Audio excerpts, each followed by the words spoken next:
White people did not exist before 1681. Again, white people did not exist on planet Earth until 1681. Number two, any claim that this group called white people, any claim that that group is rooted in biology or derived from genes or biology or is innate or is from nature is a lie. Third and final point. As a matter of foundational law, actually, let me say it this way. White supremacy has been embedded in the United States of America from its founding as a matter of law.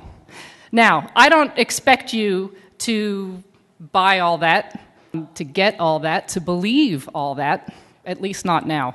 But my job is to share with you the legal history that proves each of those three claims that I begin with. So let's go. Let's get started.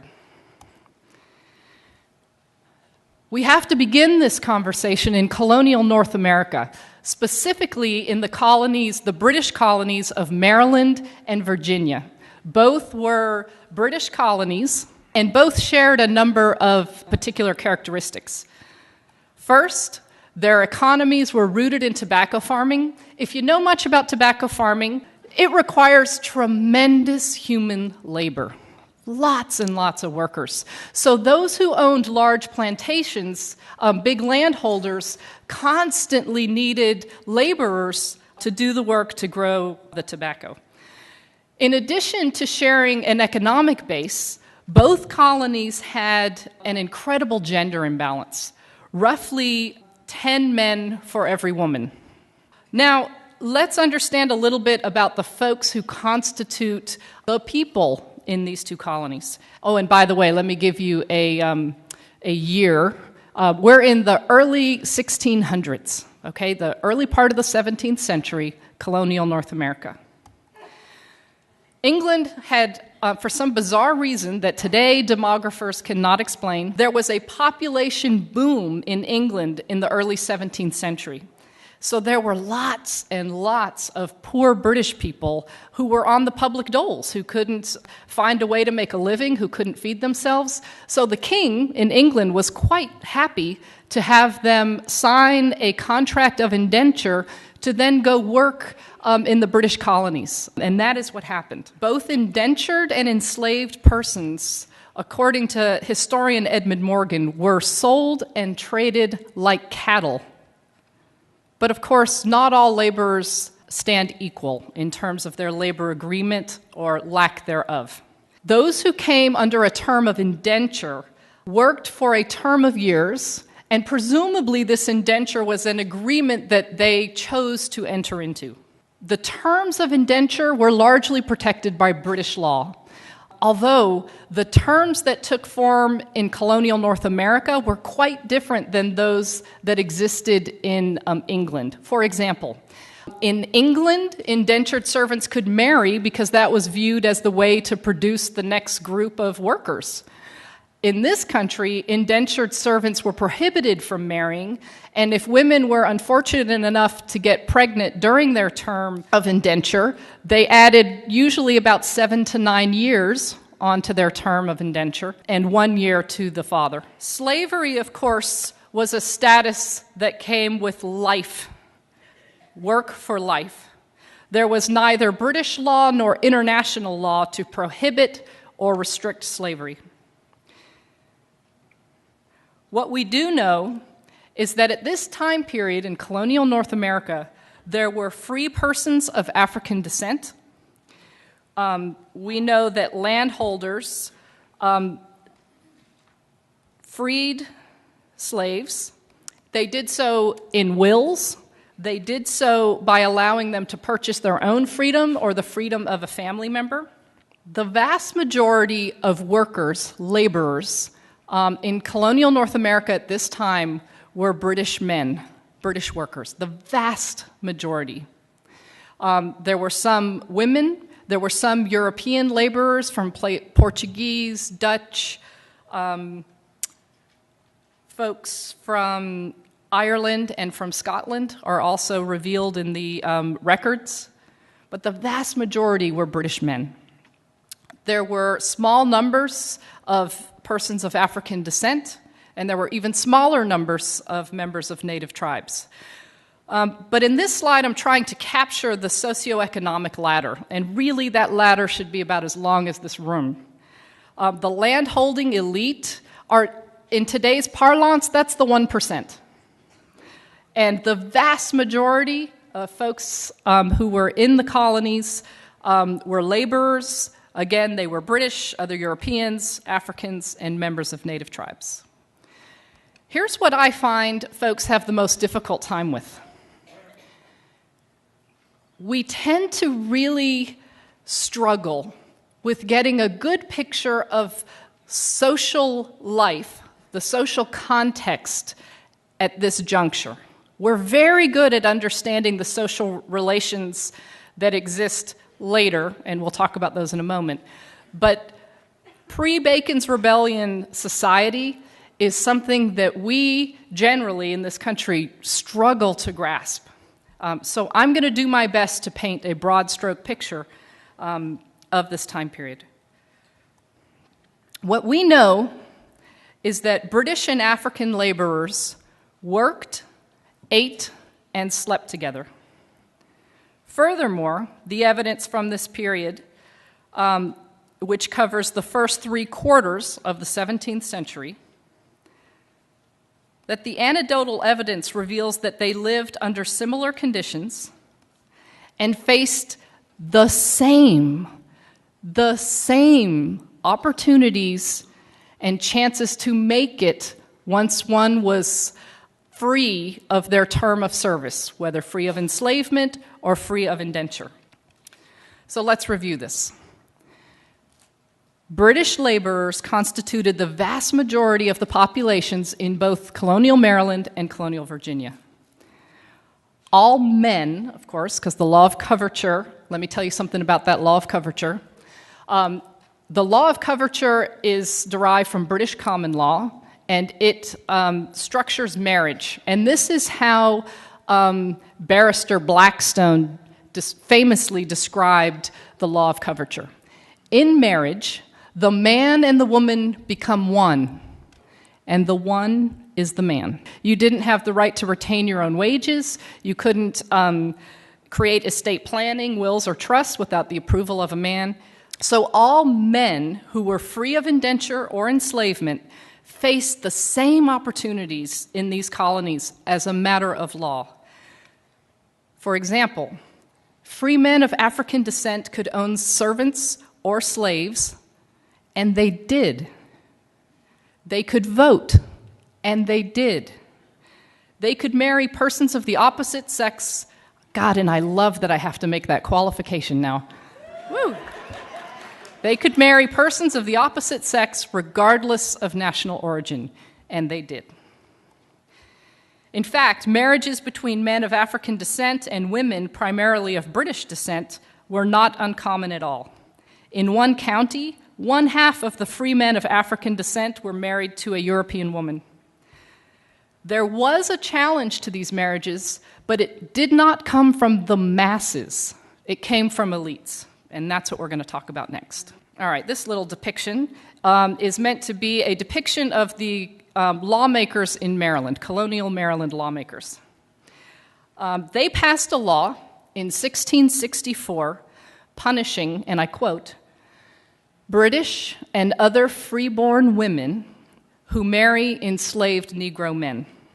The punishment for entering into these marriages was that the woman herself would be enslaved for her husband's life, and any children they have would be enslaved into their 20s.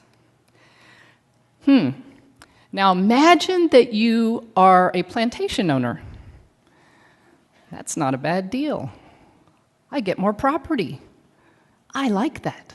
And that is exactly what happened. Rather than deter these marriages, which is the express intent of the law of 1664, rather than deter them, these marriages were encouraged by property owners because that in fact, that such a marriage increased their property value.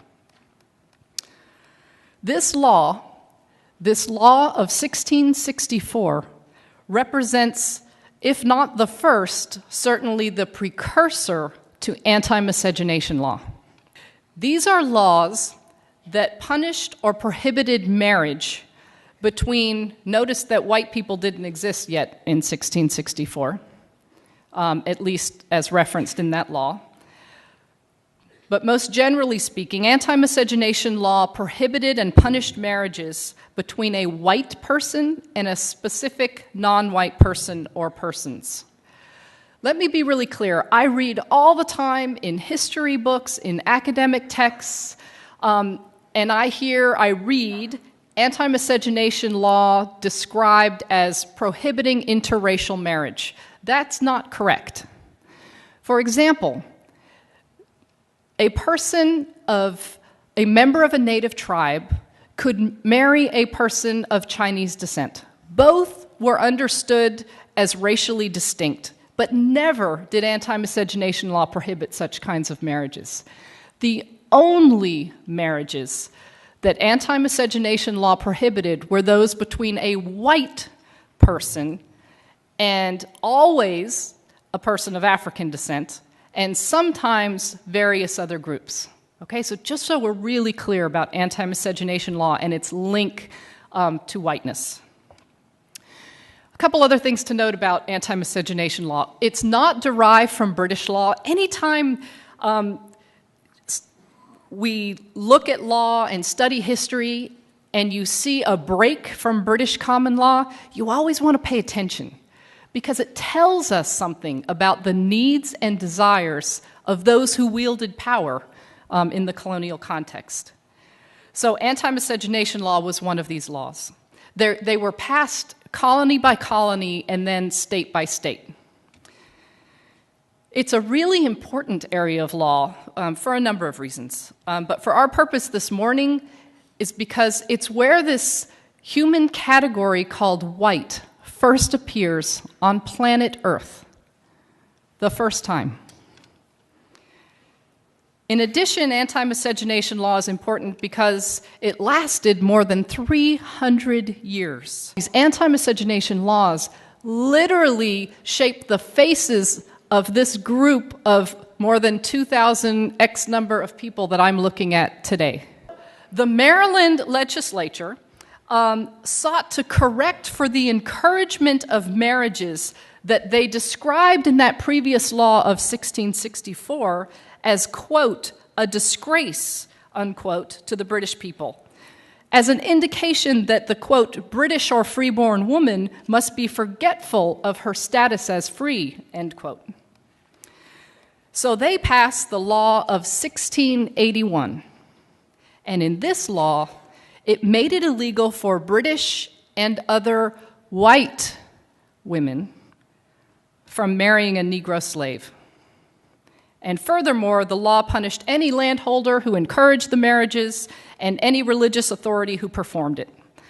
This law equals the invention of the human category white. Did these group of laborers, some of whom were from Portugal, some from Holland, some from Ireland, Scotland, did they have a little genetic transformation that occurred right after the General Assembly in Maryland met, creating a genetic sludge that we can now call white? Virginia passed its first anti-miscegenation law in 1691. In Virginia, the law prohibited both white men and white women from marrying a person of African descent or a member of a native tribe. But lest I leave you thinking that gender equality was being created in this law, let me quickly dispel that. Studies of antebellum courts reveal that, in fact, anti-miscegenation law was that, at least in the language of the law, prohibited these marriages for white men and white women. But here's what we know from antebellum court cases. we know that plenty of white men married and or engaged in intimate sexual relations with prohibited women. However, very rarely were they brought to court and punished under the anti-miscegenation law. Very rarely. So here, pay attention to this. This law, in its enforcement, is largely focused on controlling the relationality and the sexuality of white women and non-white men. Furthermore, think about the enforcement practices that come out of this particular law. What's the result? Who becomes more available for who? We see a further step in locating patriarchal power squarely among and within white men. We've talked about the law of 1664 and the amendment to that law in 1681. And we've noted that the key difference between those two is the reference to the group who's of concern. The language has shifted from British and other freeborn to British and other white women in that particular law. So the question becomes, well, what the heck happened between 1664 and 1681? And the answer is Bacon's Rebellion. This was a massive revolt in the colony of Virginia that lasted more than a year. Let me give some background of the seeds of this rebellion, what helped give rise to this violent outburst. Those who were enslaved, I don't think it's hard to imagine, were by definition of their status disgruntled laborers. And remember that pool of readily available workers from England who were poor and happily sent off in the guts of ships? Well, they dried up. That population surge ended, and there was no longer a pool of laborers from Britain available to handle the work on the plantations in the colonies. The result is they began to impose harsher punishments on indentured servants who were already here, so that relatively minor infractions would result in significant extensions to their years of service. Those who completed their term of indenture or who were released from their status as enslaved were frustrated. They were frustrated because the King of England gave almost all of the farmable land to his buddies. And even if they could find land to grow tobacco on, prices dropped and taxes went up. So land and other opportunities became much more limited. So this guy, Nathaniel Bacon, the guy pointing his arm, he didn't have to search very far for disgruntled laborers. Both those who were enslaved or indentured faced worse treatment, and those freed faced less ability to make a future for themselves. Persons of European and African descent fought in the first phase of Bacon's Rebellion against members of native tribes, and then in the second phase of Bacon's Rebellion against the British ruling elite. Nathaniel Bacon ultimately died from wounds that he received in a battle, and England sent troops into the colony, and that eventually quashed the rebellion. But not without having made a significant impression upon those who wielded authority and were threatened by this rebellion. Remember, this rebellion lasted over a year, and records from lawmakers in Virginia to the Legal Oversight Authority in England revealed that over 30% of the population were in support of the rebellion. Here were the lessons from Bacon's Rebellion. A united labor force is a threat to the form of capitalism taking hold within the colonies. Virginia lawmakers wrote letters to the Oversight Authority in London explaining that they intended to pursue a divide and conquer strategy in order to prevent future rebellion. It's only after Bacon's Rebellion that we see the emergence of white people as a group of humanity. Let's think about this for a minute. 1681, some lawmakers invent a new label for a group of people.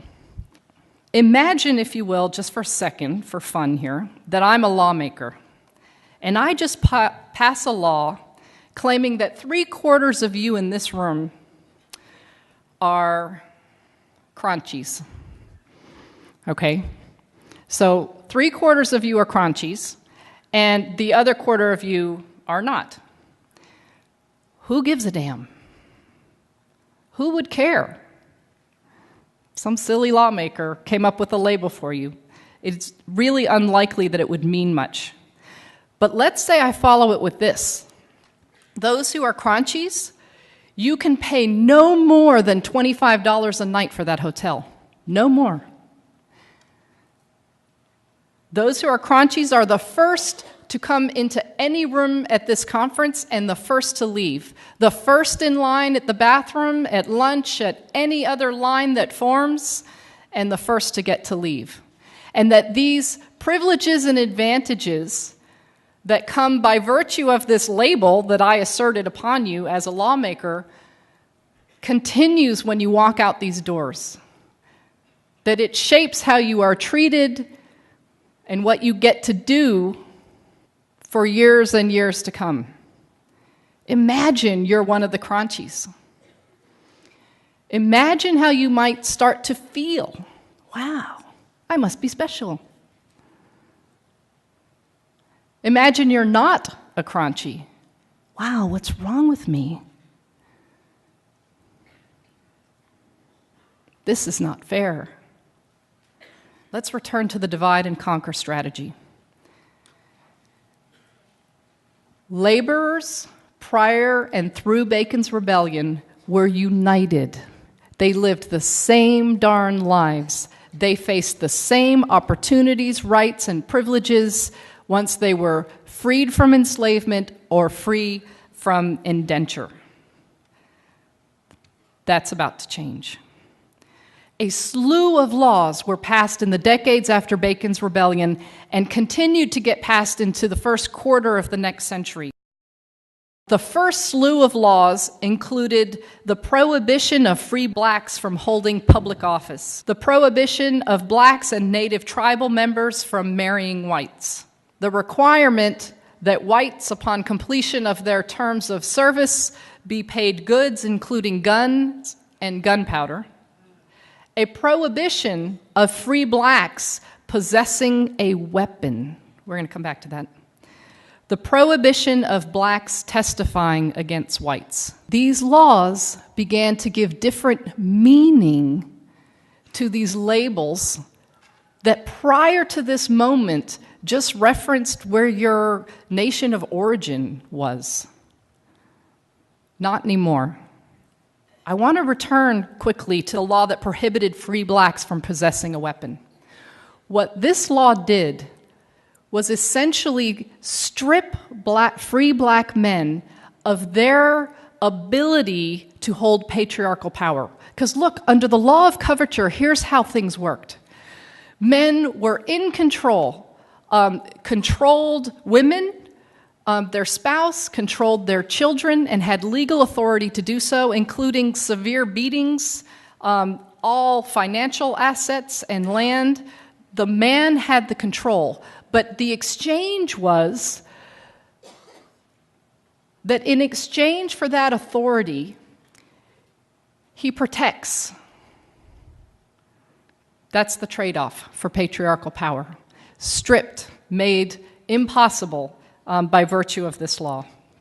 And then let's look at this law that prohibited blacks from testifying against whites. We will see that throughout U.S. history. Mexicans prohibited from testifying against whites, Chinese prohibited from testifying against whites, and then it just becomes mongrels, the label, to include persons of Japanese descent and the like. So that's a law that we see throughout U.S. history. When you look at these laws, what's the message to white people? Each one of these laws has a message to this new group of people called white folks, on the one hand, and a message to those who it denies or restricts on the other. Each one of them. This package of laws, first passed after Bacon's Rebellion, did something extraordinary. Let's imagine that that light up there represents the landholding elite, the 1%. And this represents the socioeconomic ladder in the colony, okay? And so this hand over here represents this new group of laborers called white ones. And this hand over here represents laborers of African descent and members of native tribes. Before Bacon's Rebellion and through it, these laborers had the same lives, faced the same opportunities, and that changed. But when you look at these laws that passed that created this change, it divided these, created different meaning for this group versus this group, but it didn't do a whole lot to lift the economic status of white people closer to that of the white elites. Very little movement up. What it did do was it plummeted the bottom, created a new bottom to colonial society, and shoved persons of African descent and members of native tribes there. So let's look at this group of humanity called white people. We learn from this history that white people were built upon the idea that British had of themselves as white, as Christian, as freeborn, as deserving of rights and privileges from which others can be denied. To this day, white people have not been defined as a matter of law to this day. This history teaches us that white is the tool by which laborers were divided. Those who shared the same living conditions, the same opportunities, now experience ourselves as more connected with Paris Hilton than with our African American neighbor, even though our economic status is far more similar to that neighbor than to the lives of the 1%. But not only did this new organization of society create a new bottom to it, it created a link that heretofore had not existed, that connected this new group of laborers called white people with the elite. And what was that connection? This shared status called white, embedded with the presumption of its superiority. The other thing to note about the invention of white people and the meaning of white that this history reveals is that white constituted the center of patriarchal power. And we see that most clearly through anti-miscegenation law and specifically through its enforcement. We're going to move from the 17th century into the 18th century. The American Revolution has taken place, and the First Congress of the United States of America will meet for the first time. And when they meet, they will establish laws regarding citizenship in this new country. This is the building actually in New York where the first Congress met. Here are the men who represented the first Congress. These laws regarding citizenship include an area of law called naturalization law.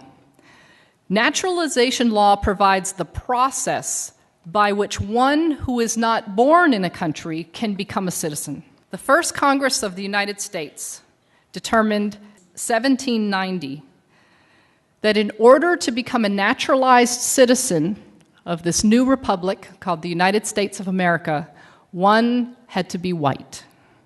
This was valid law in the United States until 1952. You had to be white to be a U.S. citizen.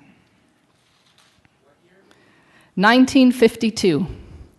Now, as is often the case, laws impact those who are gendered female differently than those who are gendered male. No less true with the naturalization law. For example, white women who were citizens, if they dared to marry a man who was ineligible for citizenship via the naturalization law, in other words, he wasn't white, she loses her citizenship. These laws work to make white women most available to white men, and frankly, all women available to white men.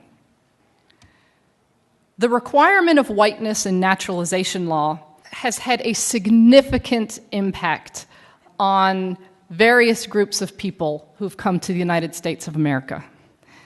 In fact, the naturalization law was a significant piece of evidence used in the Plessy versus Ferguson case in 1896 to determine that U.S. citizenship status and therefore the protections of the constitutions were never intended to be applied to persons of African descent.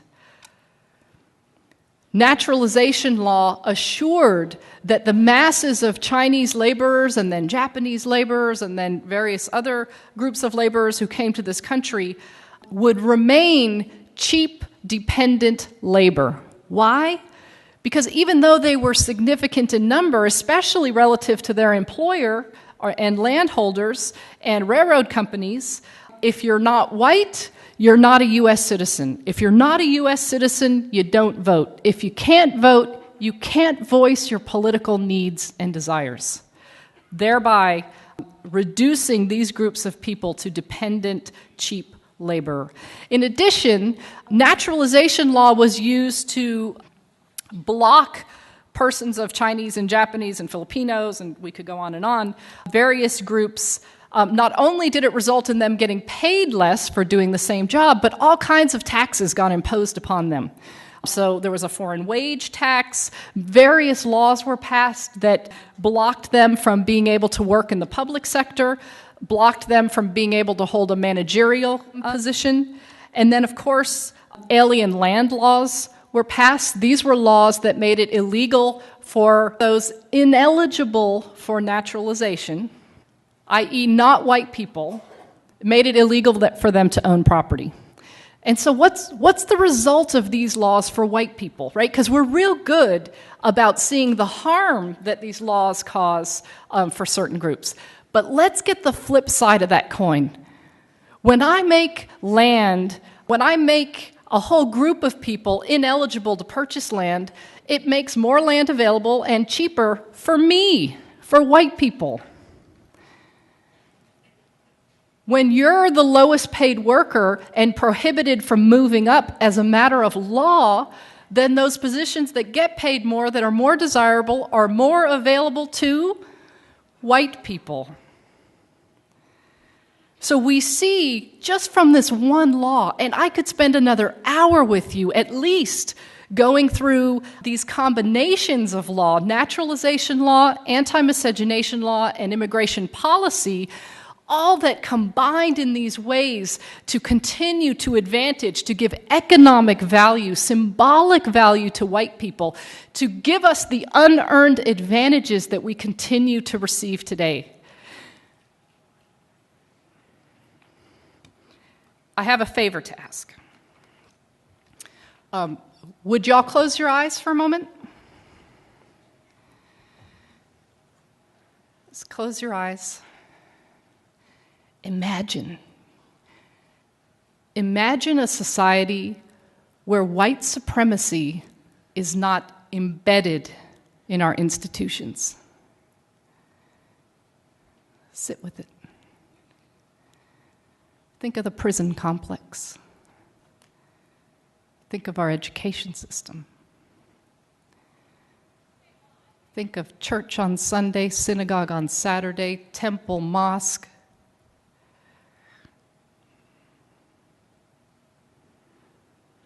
Think about the organization of neighborhoods.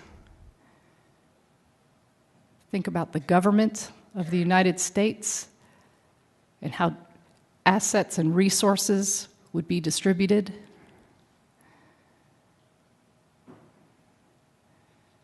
Looks pretty different, doesn't it?